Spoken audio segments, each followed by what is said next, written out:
মোট কথা এমন একটা ডিস্ট্রাকশন ফ্রি এনভায়রনমেন্ট ক্রিয়েট করতে হবে যাতে করে আপনার কনসেন্ট্রেশন করার চান্স আগের থেকে বেশি থাকে। ডিজিটাল ই-বুকস, পিডিএফ এগুলা পড়া বাদ দিয়ে ফিজিক্যাল বুকস পড়া ট্রাই করেন। আর যদি একান্তই পিডিএফ পড়তে হয়, একান্তই যদি ই-বুক পড়তে হয় বা কোনো ভিডিও যদি ইউটিউবে দেখতে হয়, তাহলে ওই ভিডিওটা ডাউনলোড করে রাখেন বা ওই ই-বুকটা ডাউনলোড করে রাখেন। ডাউনলোড করে যেই ডিভাইসে বইটা পড়বেন, যেই ডিভাইসে ভিডিওটা দেখবেন, সেই ডিভাইসের ইন্টারনেট অফ করে রাখেন।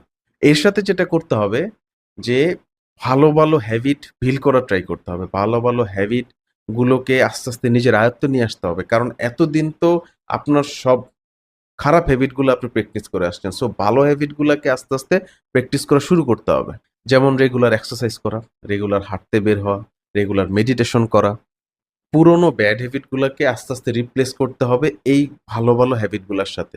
যেহেতু আমাদের ব্রেইন রিওয়ার্ড সিস্টেম পুরোপুরি চেঞ্জ হয়ে গেছে বা ব্রেইন রিওয়ার্ড সিস্টেম ধরা যায় যে এডিকশনে পরিণত হয়েছে। সো ব্রেইন রিওয়ার্ড সিস্টেমকে নতুনভাবে প্রোগ্রাম করতে হবে। মোট কথা হচ্ছে যে ব্রেইনকে নতুনভাবে প্রোগ্রাম করতে হবে।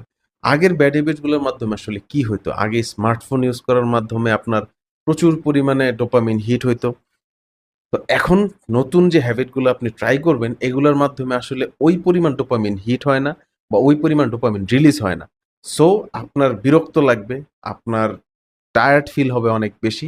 কিন্তু আপনার ট্রাই করে যেতে হবে। ডোপামিন কিন্তু এই কাজগুলো তো রিলিজ হয়, কিন্তু খুবই স্লোলি রিলিজ হয় এবং আগের চেয়ে কম পরিমাণে রিলিজ হয়।